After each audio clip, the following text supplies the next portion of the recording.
चला तर मित्रांनो, आपलं स्वागत आहे आद्रतो 22 या व्लॉगमध्ये. आपले सगळे कामगार काम करतात.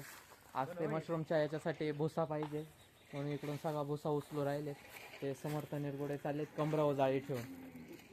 आता मी पण भरतो. ओ सातारकर, आहो थांबा ना, येऊ द्या आम्हाला. आता सातारकर थांबलेत. धरा धरा मोबाईल धरा. तर मी पण भरतो जाळी. नीड बारा पूर्ण बारा. जाऊ देवाले पूर्ण तर नाही काय, थोडी थोडी कामं केली पुरत्यात कामं.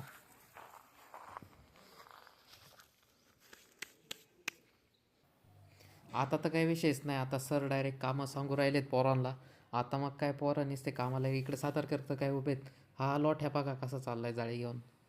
नुसतं हा जाळ्याच व्हायच्या कामाचा आहे. हा इकडं पुढं छोट्या पोराला तो घाबरू राहिलाय, पण मीच येतो पळालं ते पोरग साईडला. हां इकडं लगेच हा भूस भरायला लगेच सावधच राहतोय हा भूस भरायला. इकडून आला गौरव पवार. सगळे आता येऊ राहिलेत. ते गुळाल कशा मुंग्या लागतात तसे डायरेक्ट इकडं पोरं भुसायला लागलेत. आता इकडं काय हा पोऱ्या इकडून आलाय. आता हा बघा बरं का आता काय करतो पुढं जाऊन बघा. याला नुसतं कोणच्या तरी खोड करायची सवय लागली. मारली जाळी त्याला त्याने मारली लात आणि पडला तो. आता आता आता झाले आता भांडणंच. आता काय विषयच नाही. आता भांडणं होणार. त्यांनी मिटून घेतलं बरं का थोडक्यात. हा इकडून हा बिनकामी आला आणि नुसता हेलपाटे मारायचा. आता इकडं काय विषयच नाही, नुसता जुगाड करायचा. जुगाडी माणसं आहे नुसतं.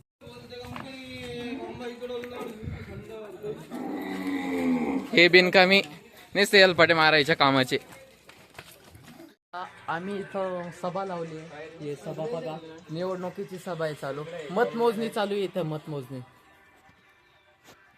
सगळे ऑनलाईन मतमोजणीचं पाहू राहिलेत सगळे. हे बघा, डॉक्टर किरण लामटे आघाडीवरती सध्या ते.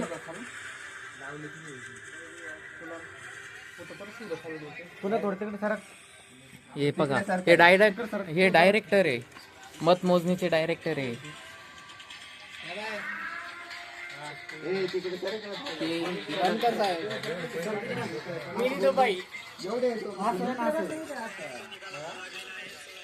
हे सगळ्यांचे येडे चालू आहे.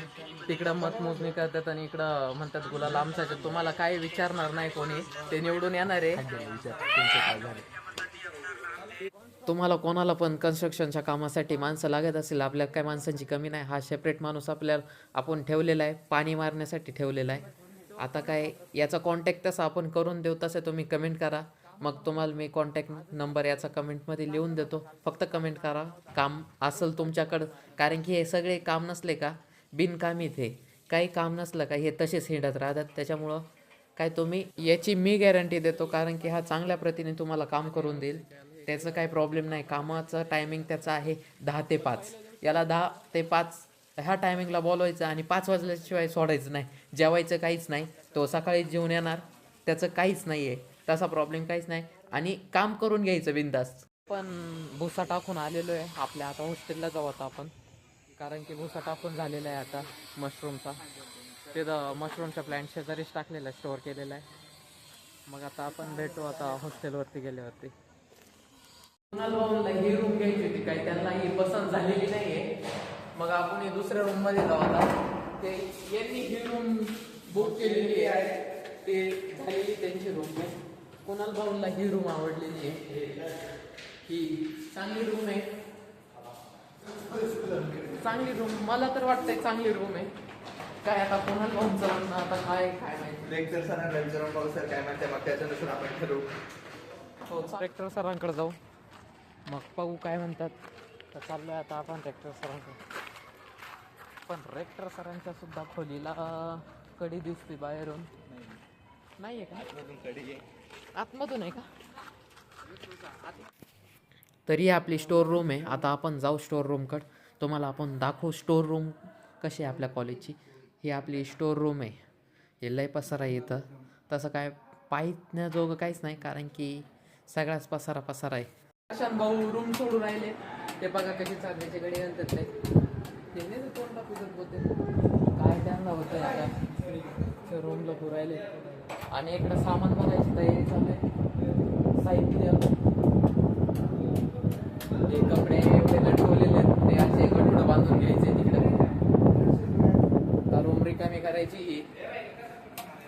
इथं काय कोण येणार आहे? मुली येणार आहेत म्हणून रूम रिकामी करायची. निखिल भाऊ गाडीची गडी मॅनेजर आहेत ते इथले. निखिल गुराळे या रूमचे मॅनेजर आहेत ते. सर्व काय सूत्र याच्याकडे यांचा तर काही विषयच नाही. डायरेक्ट हे पेट्या घेऊन आलेत ह्या हॉस्टेलला राहायला. आता डायरेक्ट यांच्या का बॅग नाही, डायरेक्ट पेट्यात. हां कसे हात करतात बघा. हां यांनी आणली पेटी. हां यांनी तर बॅगही आणली आणि पेटी आणली. हां मारा मारा त्याला मारा, तुम्हाला तेवढ्यालाच आहे. तुमचं तेवढंच काम आहे एकामेकाला मारायचं. हां कसा पळतोय बघा, तोंड लपून उशीत. हां हा आला इकडून आता बघा बरं का. आता हा बघा कसा पळतोय. बावली आहे हॉस्टेलची बावली ही. हां बघा बघा बघा किती पटापटा सणासण चालत आहे वरते. बघा बघा बघा किती पटापटा पळा. हां हे प्रशांत भाऊ, त्यांचं तोंड बघून घ्या. हे असे येडेचाळे करणार आरशात उभे राहून. हां हां हे असंच हे चालेत गादी घेऊन आता त्यांच्या रूमकडं.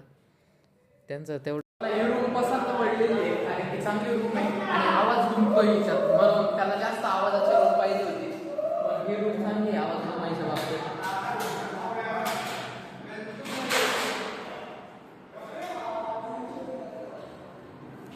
कैसा लगा मेरा मजाक? आमच्या रूम मध्ये आल्याबद्दल तुमचं सहर्ष स्वागत. धन्यवाद. हे आपले गौरव पवार, 2 आमदारांचे पैसे लुबाडू. यांचं मोटिवेशनल आहे कारण की हे मोटिवेशनल स्पीकर आहेत. कारण की 2 आमदारांचे पैसे खायला सुद्धा टेक्निक लागते आणि मत दुसऱ्याला देतात ते सुद्धा पडले. ते पण पडलेले आहेत. दुसऱ्याला त्यांनी मत दिलं ते पण पडलेले आहेत. याच्यासाठी तुम्ही विचारून घ्या की त्यांना तुम्ही पनोती आहेत का काय आहे. आणि आता त्यांचं आपण स्वागत करू. शाल आणि बाकीचं काय असेल ते हातात देऊन स्वागत करू. हाय हाय इतना सुकून. त्यांचं आपण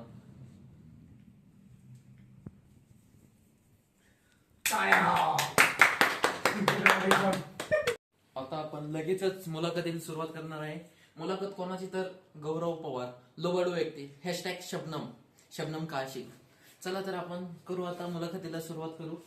चला आपलं नाव वेव सांगा, आपले काही असतील आपण काही उद्योग केलेले ते सांगा. उद्योग तसे माझे काही नाही. माझं नाव गौरव पवार आहे. त्याच्यासोबत मला सगळ्यांना माहितीच आहे. आणि उर्फ काय? उर्फ मला नाही, मला शबनम. आणि ते शबनम काशिक काय आहे? आता ते सुरेशला विचारावं लागेल. आपण पाठीमाग म्हणजे आताच्या इलेक्शन मध्ये 2 आमदारांकडून पैसे लुटले याच्याबद्दल मी माझ्या ऑडियन्सला मी कालच्या ब्लॉग मध्ये थोडक्यात माहिती दिली. आज तुम्ही पूर्ण तुमची माहिती सांगा, कसे ते पैसे लुटले आणि कसं काय केलं. विषय कसा आहे, एकाच नेत्याची एकनिष्ठ राहून काही फायदा नाही. नेते काही कामाचे नाही. तर मग आपण दोघांसोबत राहायचं, दोघांकडून पैसे घ्यायचे. आपल्याला पैशांशी मतलब नाही, नेत्यांशी मतलब नाही. पैसे महत्वाचे. पैसे घ्यायचे, मतदान तिसऱ्यालाच करायचं. तिसऱ्याकडून मग पैसे घ्यायचे. मग तुम्ही ते तिसऱ्याला मतदान केलं तर तो निवडून आला की नाही? नाही, तो नाही आला निवडून. का नाही आला? त्याला बाकीच्यांनी मतदान नाही केलं. फक्त तुमचंच मतदान होतं का? हा कसं त्याने थोडे जास्त पैसे दिले होते. हा त्याला मतदान करणं कसं. त्यांनी किती पैसे दिले? त्याने दिले होते 10,000. 10,000 दिले. 10,000. मग आता पुढच्या इलेक्शनला येईल. आता पुढचं इलेक्शन येईल तेव्हा तुम्ही किती आमदारांकडून पैसे लुटणार, काय करणार, किती नेत्यांकडून लुटणार? तेव्हा तरी आता 3 यांच्याकडून लुटले. तेव्हा किती जण उभे राहतात ते बघू. 4 जण उभे असतील तर 4 जणांकडून मग घेऊ. म्हणजे थोडक्यात आपल्याला म्हणजे आता पूर्ण माहिती भेटलेली. कालच्या ब्लॉग मध्ये थोडीशी त्यांची मी माहिती सांगितलेली होती कारण ते फोन बोलत होते, काल ते बिझी होते म्हणून मी त्यांची थोडक्यात माहिती दिली. आज त्यांना आपण डायरेक्ट मुलाखतीला बोलवलेलं आहे आपल्या स्टुडिओ मध्ये. तर अजून तुम्ही काय माहिती सांगा? अजून तुम्ही शिक्षण कोणतं चालू आहे तुमचं? आता माझी BSc ऍग्री चालू आहे. फर्स्ट इयरला आहे मी. तरी तुम्ही का असं तुम्हाला का वाटलं असं 3 आमदारांकडून पैसे लुटावं असं का वाटलं? पैसे इम्पॉर्टंट. काम असेल तसे येते करणार मी. म्हणजे तुम्हाला पैशांची गरज होती. म्हणजे तुम्हाला आधीच माहिती होतं का ते काम करणार नाहीत? पैसे इम्पॉर्टंट आहे. ते आता निवडून गेल्यानंतर ते काही कामाला येणार नाही. पैसे इम्पॉर्टंट आहे. बड़ा हरामी हो बेटा. मग आता त्या आमदारांकडून तुम्ही पैसे लुटलेले आहेत, मग त्यांचा कॉल आल्यावरती तुम्ही काय सांगितलं काल? मी सगळ्यांना सांगितलं साहेब मी तुम्हालाच मतदान केलं होतं. हो. आता तुम्ही पडले, बाकीच्यांनी मतदान नाही केलं तुम्हाला. मेरे को ये ना समझाई क्या? बरं चालन, आता आपण मुलाखत थांबू. बरेचसे शबनम का आशिक यांनी बरीचशी त्यांची माहिती सांगितलेली, तर आपण आपली मुलाखत ह्या ठिकाणीच थांबू. तर धन्यवाद. धन्यवाद. तुम्ही तुमची माहिती सविस्तर सांगितल्याबद्दल धन्यवाद. तुम्ही मला बोलवल्याबद्दल धन्यवाद. हा चालेल.